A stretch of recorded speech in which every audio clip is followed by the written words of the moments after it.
Have you ever been completely cornered? I mean, no resources, no backup, no good moves left at all. We're always told that success is all about the cards you're dealt. But what if that's just wrong? You see, true masters of strategy, they don't waste time studying how the strong win. No, they study how the weak survive a losing game and turn everything around. Okay, let's make this real. Picture it. You've done everything right. You cooperated, you compromised, you kept your eye on the goal. And then, bam, the blame for some big failure lands right on your shoulders. And it just feels like this total betrayal, a complete injustice, right? So what's your first gut reaction? You want to fight back, don't you? You want to lay out all the facts, prove your innocence, and explain exactly why it wasn't your fault. I mean, it feels like the only logical thing to do, the right thing to do. But here's the twist. What if that exact moment, the moment you start to defend yourself, is the moment you give away all of your power? The second you start explaining, you've already lost. You've lost the first, and honestly the most critical move of the entire game. Let's actually give this a name. Let's call it the self-defense trap. It's this completely counterintuitive idea that your natural instinct to justify yourself is actually a massive strategic mistake. So let's break down exactly why. You know, in any power dynamic, the person who starts explaining is automatically the one on trial. You've accepted their frame of reality. You've basically agreed to be audited, to be put under a microscope. And just like that, you're not an equal anymore. You're a subordinate looking for their approval. And that, well, that is a losing position from the word go. So, if defending yourself is a trap, what's the alternative? Well, this brings us to phase 1. You have to become unreadable. See, the real danger isn't your opponent's authority or their resources. The real danger is being predictable. So easy to figure out that they know exactly which buttons to push to control you. Think about the difference here. Predictable people, they're easy to label, right? Oh, he's submissive, she's defiant, he's eager, she's apathetic. An opponent knows exactly how to handle each of those. But an unreadable person? They're cooperative, sure, but they don't commit to owning the outcome. They're present in the room, but they don't take on the core responsibility. And this creates this quiet, awkward uncertainty for your opponent. And that uncertainty, that becomes your new weapon. This is phase 2. Create uncertainty. The goal isn't to look all powerful or intimidating, it's way more subtle than that. The real goal is to make them start questioning their own judgment. And this kicks off a chain reaction, like a set of dominoes. Your ambiguous, unreadable behavior creates this quiet unease in them. And that discomfort, it makes them need to fill the silence, to assert their control, so they start talking more.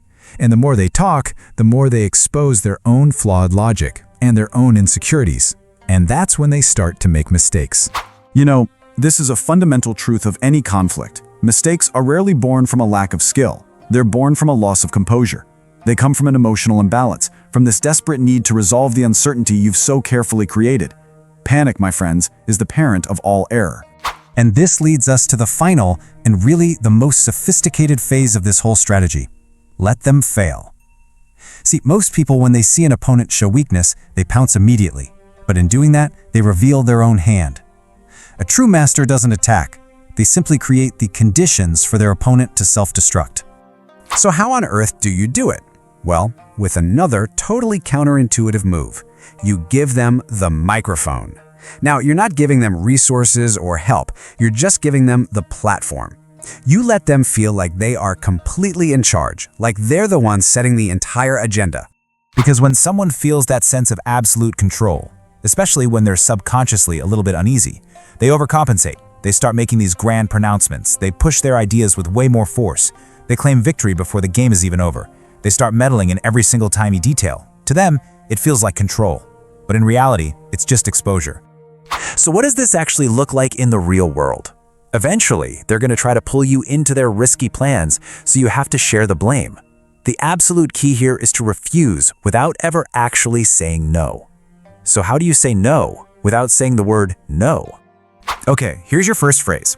I'll need to review the feedback before committing.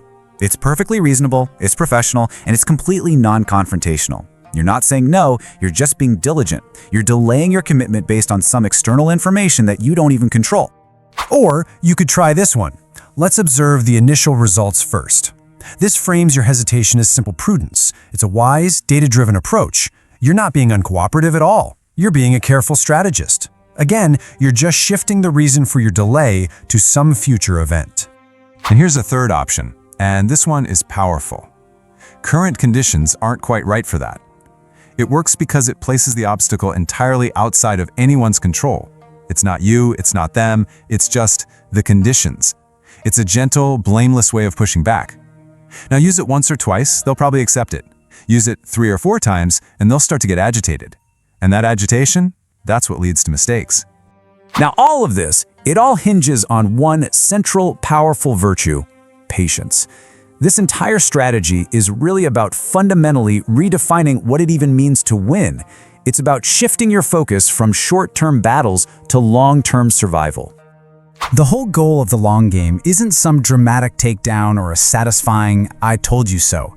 It's not about winning one little argument. It's much simpler, and honestly, it's much more profound.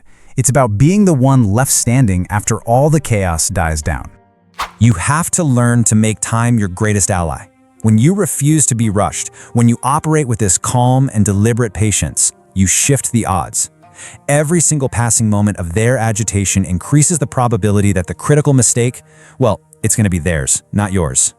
So, I'll just leave you with this question. That one pressing issue, that one fire you feel you absolutely have to put out right this second, just take a moment and ask yourself, who is truly served by all that urgency? Is it you, or is it someone else's agenda?